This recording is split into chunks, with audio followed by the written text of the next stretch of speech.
Para raw may pandagdag sa kanilang gastusin, ay nagawa raw na rumakit ng jowa ng kasintahan nitong si Jacob ha. Pero ang pinasukang racket nitong jowa niyang si Vanessa as a baby raw. As a baby ng isang sugar daddy.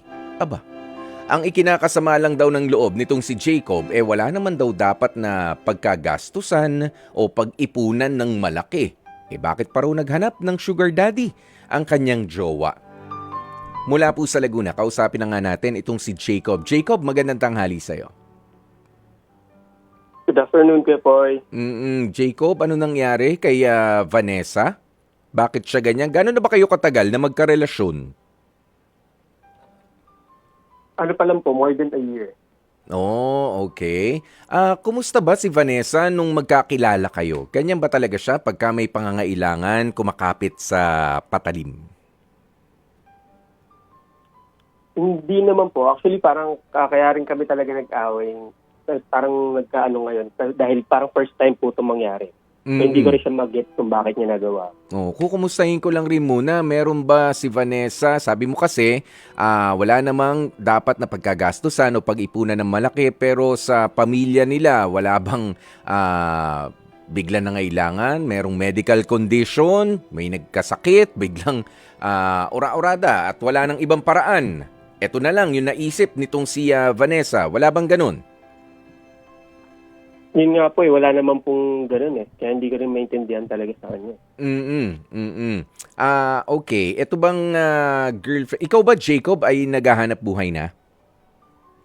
Yes po, may work naman po. Okay. Si Vanessa, meron na rin? Yes po, sa casino po. Okay. Ayan. At inamin niya ito sa'yo o nahuli mo?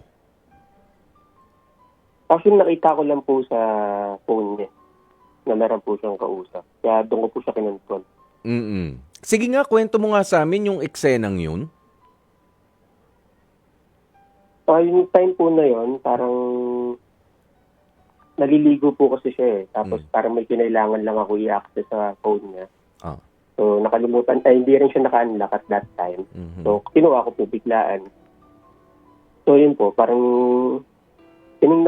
randomly sinag ko na rin po yung mga message. Doon po na isa na parang nahinga po na meron siyang kinakausap. Then after niya, doon po kami nag-usap. Doon ko siya kinonfront kung ano yung nasa phone niya. So yun. Anong sabi niya? Then yun nga po, yun yung dinadahilan niya sa akin na parang kasi pa sa pangangailangan, needs, kaya lang niya nagawa yun. Which is yun nga po yung sabi ko sa kanya, ano bang pangangailangan yung sinasabi mo, provided naman lahat. Oo. Yeah, may trabaho siya. Oo, may trabaho siya. I mean, may mga gastusin. Ganyan naman talaga di ba? Oo, kahit mayaman, napapagastos. Siyempre, may mga responsibilidad tayo na kailangan nating panagutan. Pero bago mong nahuli itong si Vanessa na meron pala siyang sugar daddy na hindi niya naman na i-deny, tama ba? Yes po, di naman niya dinanay. Hindi na i-deny, tinanggap na lang para daw sa mga gastusin. Meron ba siyang nababanggit sa'yo na gusto niyang bumili ng ganito, ng ganyan? Or meron ka na nakikita na nakakabili na siya ng mga bagay na, alam mo na, hindi naman dati nakukuha? Basta-basta.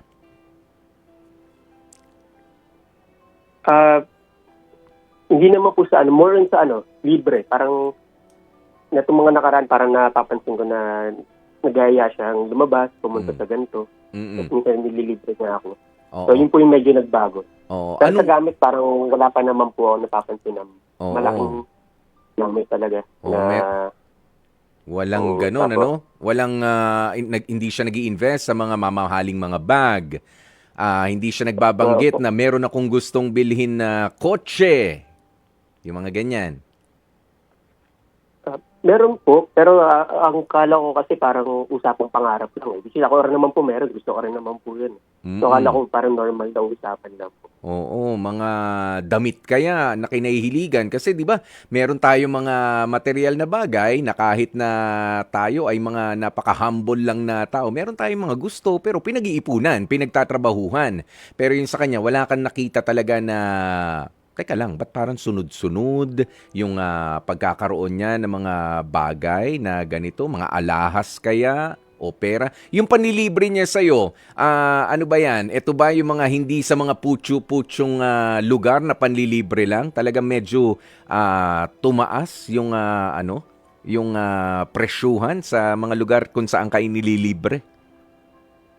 Opo, actually, minsan out of town po, lumalabas kami. Punta kami Tagaytay, Batangas, Hmm. mga ganun po. Sagot niya lahat.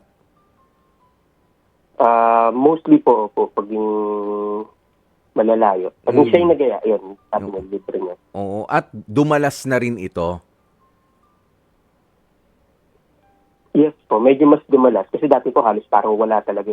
Oo. More in parang survival, paycheck to paycheck kami before po. Oo. Oo, tsaka pag-ipunan natin, ganyan. Pag-ipunan natin, punta tayo sa ganun lugar. Ganun dati ang usapan. Ngayon, di ako na bahala, biglaan na lang, magyayaya. No po, pero pag nagka-cravings, parang kayang umalis sa Pagi Oo. doon ko po napansin eh. O, ora-orada. Ay, sige na, walang problema. Ako nang bahala. Sa pag-uugali nitong si Vanessa, meron ka bang nakita na pag-iiba sa pakikitungo sa'yo bilang boyfriend? Pakikitungo, Mm. pag kami naman po sa bahay, parang wala naman. Kaya hindi ko rin po siya talaga agad napansin or in-expect. Kasi parang normal pa rin naman po kami. Mm-mm. Pero siguro, napapansin ko lang po is, yun nga, minsan may time na parang umaalis siya. Sabi, barkada, aalis. Which is, di ka naman po siya inigpitan eh. Kasi lahat naman po kailangan ng outlet or ng libangan eh. Mm-mm. So, ngayon, after ko na makita po yun, parang medyo naging doubtful na po ako na baka yung ibang lakad na sinasabi niya sa akin, hindi naman totoong barkada yung pinupuntahan niya. Yan na. O, yun nga ang tatanungin ko na sa yung kasunod. Ano? O, nitong nalaman mo na, inamin niya sa'yo na meron siyang sugar daddy. Eh, sugar daddy lang ba to o mga o sugar daddies? Ayan, baka hindi lang isa.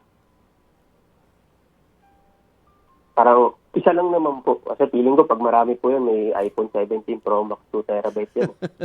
Pero feeling ko isa lang po. Oo, iisa lang. Pero ano raw nakukuha at naipoprovide nitong sugar daddy na ito para sa kanya? Ayun po, nung allowance, Mm. mostly yun po, mag-financial po. Oo. At ano yung pinag-iipunan niya? O yun nga po parang wala naman siyang pinag-iipunan kasi wala naman po nakikita eh. So parang medyo tinatago rin niya lang po na meron siyang, sa tingin ko po, para hindi siya mahuli. Mm-mm. Parang hindi siya bumibili ng mga extreme yun nga po, tulad ng phone, na parang mapapansin ko kung paano niya na-afford. So parang doon niya dinadaan po sa libre-libre, sa labas-labas. O, so ngayon, papaano na? Meron ba siyang pinangako sa'yo? Natitigilan niya na yan? Dahil alam mo na bilang respeto rin naman sa'yo. Di ba? Nakarelasyon niya. Meron ba siyang sinabi na, o sige, titigilan ko na, nahuli na ako, inamin ko na sa'yo, I'm sorry, meron bang pag-apologize? Parang wala akong narinig pa na kung nag-apologize ba siya.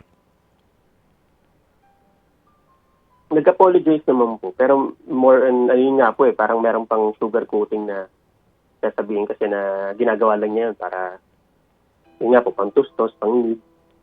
Which is parang yun nga po, hindi ko maintindihan talaga kung ano yung sinasabi. Oo. High maintenance ba itong si Vanessa bilang karelasyon? Hindi naman po pero mostly feeling ko po kasi bago lang din po siya, few months ago lang din po siya sa work niya sa casino. So hindi ko po alam kung yung environment niya doon. So kung nakakasama niya naka-effect sa kaya siya nagkaganyan. So sa ngayon, ano na ang plano mo, Jacob? Ngayon na alam mo na meron ka palang ka-share kay Vanessa. Hindi po akong 10%. Ay, hindi. Ano po? Tawag dito. Kala ko nagkamali ka ng rinig. Hihingi ka ng 10% sa kinikita niya.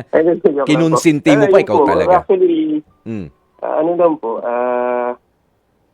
magulo po Hindi ko rin maintindihan yung nararamdaman ko. Love ko po, kaya tinatry ko intindihan. Pero hindi ko talaga siya maintindihan in any aspect. Para for me kasi, Kung gusto mo talaga, kung may gusto ka po, marami na ibang way, hindi lang naman yun. Yes, Na oo. parang masisira yung relationship eh. So Oo. doon po ako medyo conflicted na kung ano ba yung gagawin ko.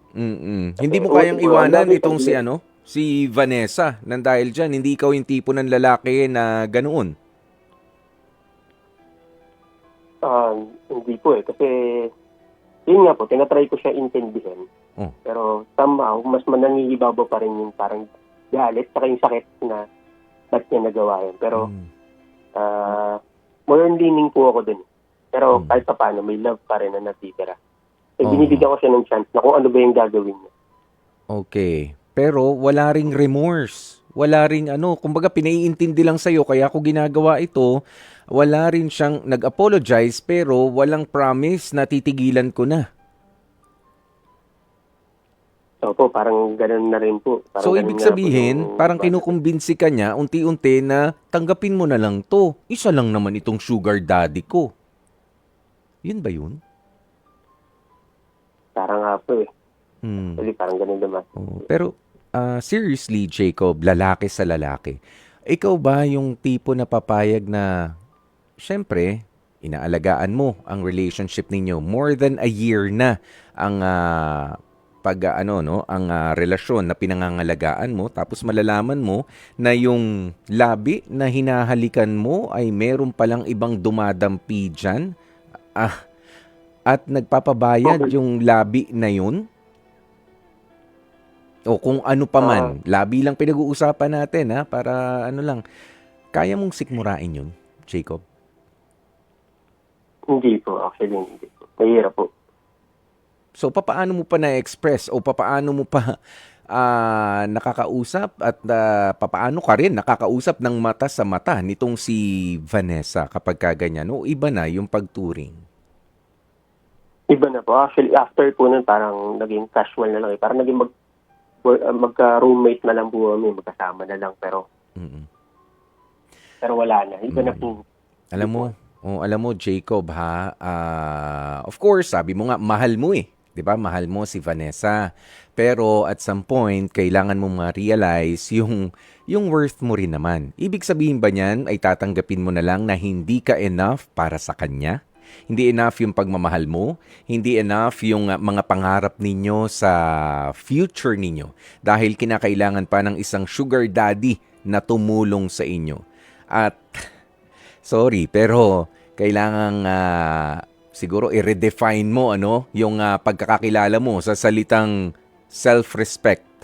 Kayong dalawa, pareho, lalong-lalo na rin siya. Kailangan nga ba talaga ng ibang tao pa? Na panggagalingan ng mga kasagutan sa pangarap mo? Kasi, alam mo, sasabihin ko na sa iyo, mahirap na sabihin mong akin lang talaga ang babaeng ito dahil pagka merong may nag-offer na naman dyan, syempre, yung highest bidder, sa kanya ko. Ganyan. Pero hanggat may mga lalaki na pumapayag na katulad mo, Jacob, 'di ba? Parang ka na lang, accessory. Oo, kumbaga sa isang krimen, accessory to the crime, kasabwat ka na lang. Kasabwat ka rin. Pinapayagan mo eh. 'Di ba? Tama. At masakit yun. Kawalan din ng respeto yan para sa sarili mo. At talagang medyo nakakababa ng pagkalalaki yung ganyan. Di ba nga tayo mga lalaki, yung masamang tingin nga nung kapwa natin na lalaki, di ba? Parang nakakalalaki to Di ba may mga ganun tayo? Ang angas mong tumingin yan pa na alam mong hinahawakan, alam mo nakakasama, nahahalikan o kung ano pa man at binabayaran yung girlfriend mo. Hindi ka ba parang manliliit naman sa sarili mo niyan bilang isang karelasyon? Jacob? Yes po, tama po. Actually, nakakaliit po. Yes. Tingin sa dati. Oo. So, pag-isipan mo na maigi yan, kausapin mo, kahit gaano mo pa kamahal itong si Vanessa, kung hindi niya kaya na respetuhin ka bilang kapareha at kung hindi ka sapat, pare, umalis ka na dyan. Yan na lang yung pamasko mo para sa sarili mo. Pwede ba? Sa ganyang klase ng relasyon. Di ba? Yes po. Parang hindi ka nabibigyan ng halaga dyan. Oo, at hindi ka pa pwedeng sabihan ng tao na yun na walang katumbas ang pagmamahal ko sa'yo. Meron. Oo, inoferan nga siya ng pera eh. Lumipat na siya ron eh. 'Di ba? Sorry hindi sa dahil inamin niya sa'yo na meron siyang sugar daddy, ibig sabihin, nababayaran yung oras niya, yung panahon niya, yung katawan niya. Ha, Jacob? Yes po, boy. Okay. Oo, pag-isipan mo na maigi yan, magdasal, at sana nga ay magdesisyon ka kung ayaw man niya, at least magdesisyon ka para sa sarili mo naman, para sa ikabubuti mo. Ha, Jacob? May gusto ka bang sabihin kay Vanessa kung sakaling nakikinig siya sa atin ngayon? Ito na, yung tamang pagkakataon. Okay, go ahead, Jacob. Gusto ko po sabihin na kung meron siyang gustong bagay, kung may gusto kong bagay, hindi yan yung tamang paraan. Maraming way. Medyo mas matagal, mas mahirap, pero at least mas moral kaysa sa ganyan na may napiperwisyo, especially relationship natin. Yun lang po. Maraming salamat, Jacob, at sana nga ay makapagdesisyon ka ng pabor sa'yo at hindi makakasira. Oo, at hindi makakapagpababa sa pagkalalaki mo, ha? Huwag mong aalisin ang respeto sa iyong sarili. At dyan na nga po natin tatapusin ang ating H2H Confession. Mga kapatid, dito tayo sa totoo. Dito na tayo sa True FM.